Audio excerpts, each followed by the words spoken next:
رحیم السلام علیکم، کیسے ہیں آپ سب؟ امید ہے کہ آپ سب خیریت سے ہوں گے۔ آج اپنی اردو کی کتاب کھول لیجئے گا، صفحہ نمبر 10۔ ہم نے اپنا دوسرا سبق پڑھنا ہے اللہ کی فرما برداری۔ اللہ کی فرما برداری سے مراد ہے اللہ کی خوشنودی، اللہ کو راضی کرنا، اللہ کی اطاعت کرنا اور اس کی عبادت کرنا۔ اس سبق کو پڑھنے کے تدریسی مقاصد آپ کو اپنی اسکرین پر بھی نظر آ رہے ہوں گے اور کتاب صفحہ نمبر 10 پر بھی موجود ہیں۔ کتاب کو ساتھ ہی کھول لیجئے گا۔ نمبر 1، حضرت یونس علیہ السلام کے واقعے کو سمجھ کر اس کا مرکزی خیال لکھ سکیں، یعنی کہ اس سبق میں حضرت یونس علیہ السلام سے متعلق واقعات پیش کیے گئے ہیں جس کو آپ نے پڑھنا ہے اور ان واقعات کو اپنے ذہن میں رکھنا ہے کہ حضرت یونس علیہ السلام کے ساتھ کون سے واقعات پیش آئے تھے۔ نمبر 2 ہے اللہ کی خوشنودی اور فرما برداری کو سب سے مقدم سمجھے۔ اللہ تعالیٰ نے تمام کائنات اور اس میں موجود انواع کو اپنی عبادت اور اپنی اطاعت کے لیے پیدا کیا ہے، اور یہی ایک انسان کا سب سے پہلا حق ہے کہ وہ جو ہے اللہ کی فرما برداری کو سب سے پہلے سمجھے۔ لوگوں کو راضی بعد میں کیا جائے گا، کیونکہ لوگ تو راضی ہو ہی نہیں سکتے۔ کوئی بھی انسان کسی سے کبھی خوش نہیں رہ سکتا سوائے اللہ کے۔ اگر ہم اللہ کی عبادت کریں گے، اس نے ہمیں نماز کا حکم دیا ہے، ہم نماز پڑھیں گے، اللہ کی عبادت کریں گے، قرآن مجید پڑھیں گے، اس کے احکامات کو مانیں گے، تو ہم اللہ کی خوشنودی حاصل کر سکتے ہیں، اور یہی ہمارا سب سے پہلا فرض ہے۔ نمبر 3 ہے سبق کے آخر میں دیے گئے سوالات کے مختصر جوابات تحریر کر سکیں۔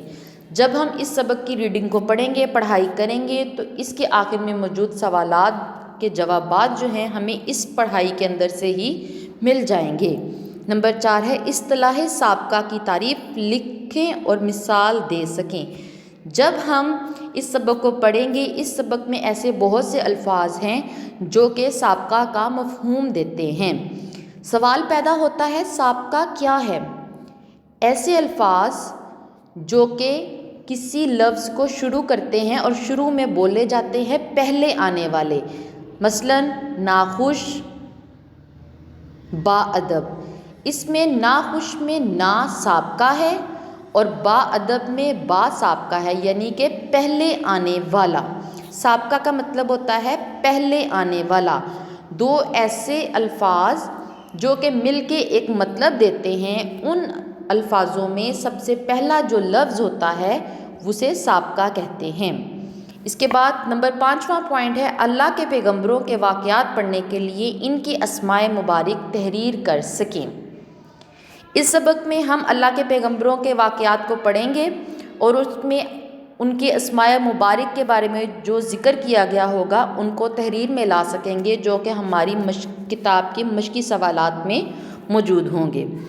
سب سے آخر میں ہے سبق کا خلاصہ تحریر کر سکے۔ خلاصہ ہوتا ہے کسی بھی سبق کو 1/3 کرنا، یعنی کہ اس کا تیسرا حصہ لکھنا، ان کے واقعات کو لفظوں میں، کم لفظوں میں بیان کر دینا۔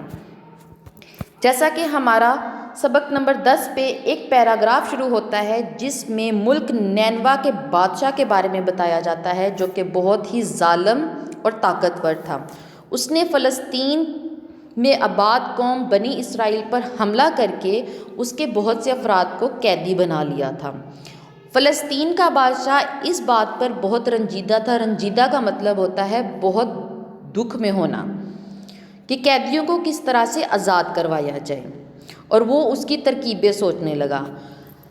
بادشاہ کے ایک درباری نے بادشاہ کو مشورہ دیا کہ کیوں نہ حضرت یونس علیہ السلام جیسے بزرگ کو اس کام پر مامور کیا جائے۔ مامور مطلب مقرر کیا جائے۔ صدقیہ کو تجویز پسند آئی۔ اب وہ جو فلسطین کا بادشاہ تھا صدقیہ، اسے یہ بات بہت پسند آئی اور اس نے حضرت یونس علیہ السلام کو نینوا جانے اور وہاں پر قیدی چھڑوا کر لانے کا اہم کام سپرد کیا۔ سپرد کیا مطلب ان کو یہ ذمہ داری دے دی۔ چنانچہ حضرت یونس علیہ السلام نینوا کی طرف عازم سفر ہوئے۔ عازم سفر مطلب سفر کا ارادہ کرنے لگے، وہاں پہ جانے کا سفر کا ارادہ کر لیا انہوں نے وہاں بھی لوگوں کو تبلیغ کے ذریعے اللہ کی طرف لانے کی کوششیں کی۔ جیسا کہ آپ سب جانتے ہیں کہ اللہ کے پیغمبروں کا کام ہوتا ہے لوگوں کو اللہ کی طرف لے کر آنا، اس کی عبادت پر مائل کرنا۔ حضرت یونس علیہ السلام نے بھی یہی کام شروع کیا جو کہ اسلام کی تبلیغ کے اوپر تھا، لوگوں کو اللہ کی تبلیغ کی طرف لے کر آنا تھا۔ اب جو نینوا کا بادشاہ تھا، نہ وہ قیدیوں کو چھوڑنے پر رضامند ہوا اور نہ ہی اس نے ان کی تبلیغ کے اوپر، کس کی تبلیغ پر؟ حضرت یونس علیہ السلام کی تبلیغ پہ جو ہے وہ سنی تھی۔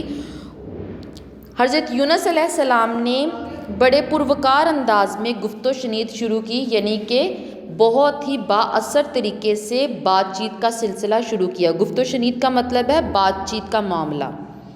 آپ علیہ السلام نے بادشاہ کو قائل کرنے کی بہت کوشش کی، مگر اس نے آپ علیہ السلام کی بات انسنی کر دی، یعنی کہ اس کو سنا ہی نہیں۔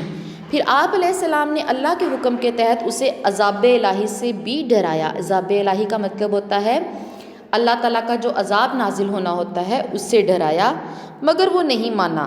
3 دن تک یہ گفتگو چلتی رہی جو کہ بے نتیجہ رہی، یعنی کہ اس کا کوئی بھی نتیجہ نہیں نکلا۔ آپ علیہ السلام نے یہاں تک کہہ دیا کہ 40 دن کے اندر اندر تم لوگوں پر عذاب نازل ہو جائے گا۔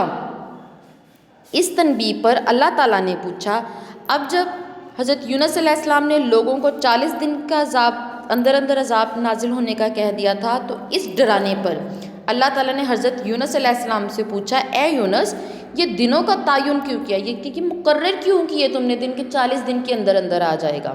تو حضرت یونس علیہ السلام نے کہا کہ اے میرے رب، میں یہ میعاد کا کہہ چکا ہوں، میں یہ اتنا عرصہ، اتنی مدت، اتنا وقت کہہ چکا ہوں، میرے پروردگار مجھے شرمندہ نہ ہونے دینا، ورنہ نینوا کا بادشاہ، اس کی رایا مطلب عوام، قوم، میرا مذاق اڑائیں گے، یعنی کہ مجھے برا بھلا کہیں گے۔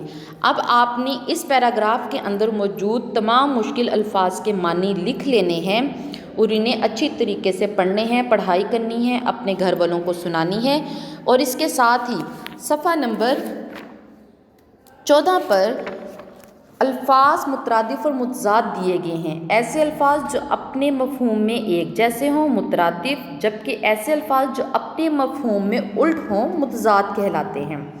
آپ کے سامنے مثالیں ہیں۔ چھاؤں کا مترادف ہوتا ہے، یعنی کہ سیم میننگ میں آتا ہے سایہ، متضاد میں آتا ہے دھوپ۔ اسی طرح دشمنی ہے، جنگ ہے، محفل ہے، فلک ہے، سورج ہے۔ ان کے مترادف اور متضاد میں نے لکھ کر دے دیے ہیں، آپ نے اسی طرح اپنی کتاب صفحہ نمبر 14 پر ان کو لکھ لینا ہے۔ ان الفاظ متضاد کو یاد کر لیجئے گا اور اس پیراگراف کی پڑھائی کیجئے گا جو کہ صفحہ نمبر 10 پر دی گئی ہے۔ اپنا بہت زیادہ خیال رکھیے گا۔ اللہ حافظ۔